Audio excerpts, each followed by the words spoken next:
حاضرین کرام، حضرت بانی جامع نظامیہ شیخ الاسلام علیہ رحمۃ و رضوان نے ایک اہم بات یہ بھی ارشاد فرمائی ہے کہ احادیث پاک میں کثرت سے یہ بات ثابت ہے کہ صحابہ کرام جن کے نفوس قدسیہ تھے، یعنی ان کے دل پاک تھے، اور ببرکت فیض صحبت نبوی ان کو وہ کمالات اخلاقی وغیرہ حاصل تھے جو کسی ولی کو بھی نہیں ہو سکتے.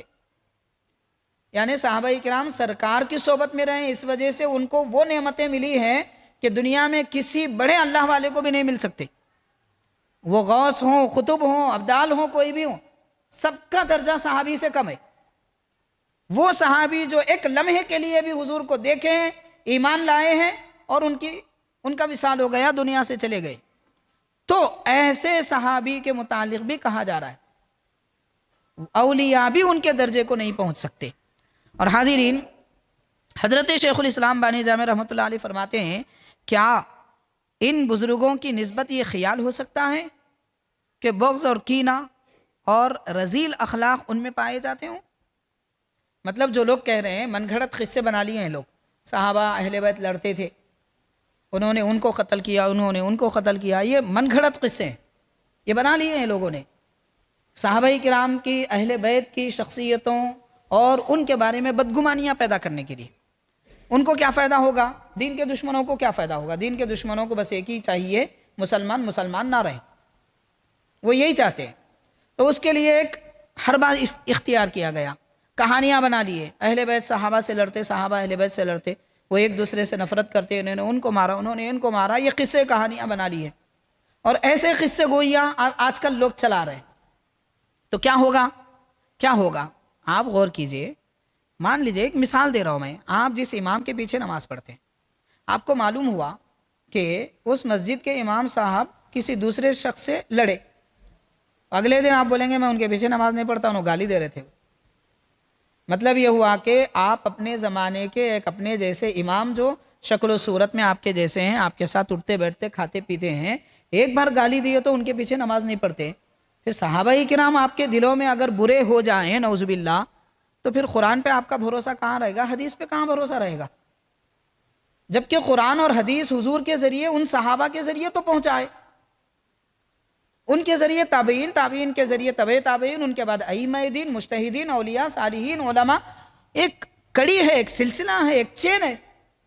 یہ چین جو اوپر سے نیچے تک ہم تک جڑی ہوئی ہے، اس کے جو کڑیاں ہیں وہ کڑیوں کو توڑنا چاہتے ہیں.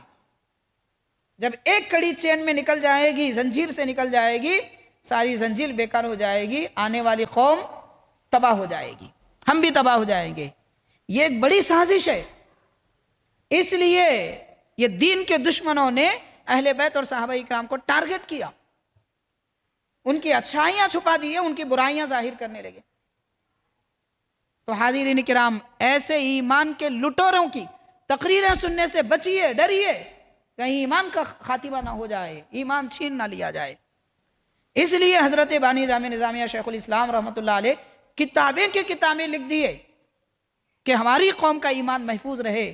160 سال کا عرصہ ہو چکا ہے آپ کی کتابوں کو لکھے ہوئے، آج تک موجود ہیں، چھپوائی جا رہی ہے.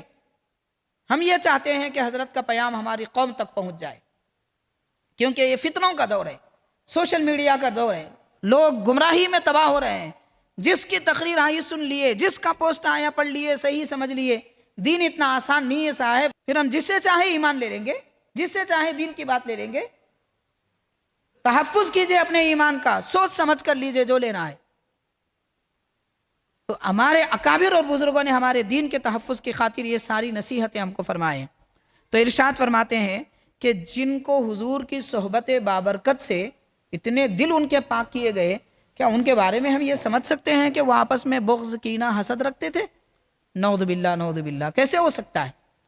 ہمارے زمانے میں ایک امام گالی دے تو ہم اس کے پیچھے نماز پڑھنا پسند نہیں کرتے، پھر اتنے بڑے صحابہ کرام کے بارے میں، اتنے بڑے اہل بیت کرام کے بارے میں یہ سمجھیں گے کہ وہ دل میں بغض رکھتے تھے، کینہ رکھتے تھے؟ افسوس کی بات ہے، لوگ ایسی باتیں کیسے کہہ دیتے ہیں اور کیسا مان لیتے ہیں.